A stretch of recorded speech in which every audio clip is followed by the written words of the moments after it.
Men Aqto'y xalqidan kirib olsam bo'g'dak. Men bir ishni xato qilmaganlar. Buni mushqizvalning do'yini ma'noga bir yil bo'lib qapti. Shu jarayonda mushunda bir esil qo'g'oqonning baliqni o'zimni do'yin chiqarmadim ha. Men toza ha. Xo'sh, undaqlar qolsa Lazgul aylanma qo'g'oqonning qo'g'os qanday yapaqal o'zini pilinchik bir yizib qala. Undan keyin bularning iliqi tangi, ya'ni qo'g'oning tengini har vaqt bizlar ikkinchi qataq qo'yganda hargiz qaynoq suv qo'yib qo'ymaydi. Yana shu tangni cho'pit ashib qo'yib turdi. Bularning tanga salgan hamma sho'ribsa, nima?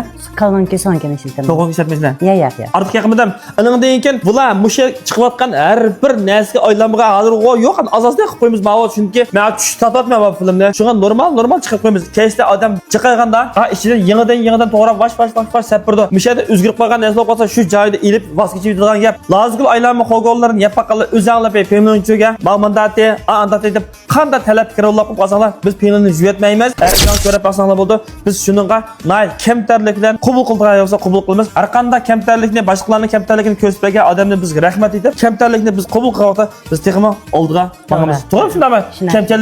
Kamchiligimiz ko'rsatgan ekan. Qan tarishimiz. Mana tarishimiz. Xo'sh, undaqlar qolib qolsa yana qanday degan gap bo'lsa bir da'vat etamiz.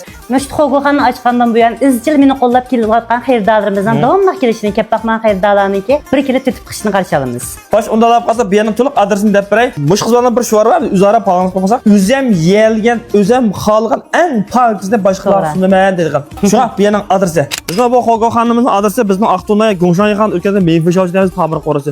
Ya'ni udul kasak Gilxantay judiyam bor, shundan yetki Lazgul aylanma qo'g'oqan deymiz. Bilamizsiz, mana shu yekan ko'lga shafan az qarada bu cho'ng mana doqmishniki udul ki to'g'ri keldi, mana shu aylanmaga, menga uyning yinisiga. Mana Lazgul aylanma qo'g'oqan kasingiz bo'ldi.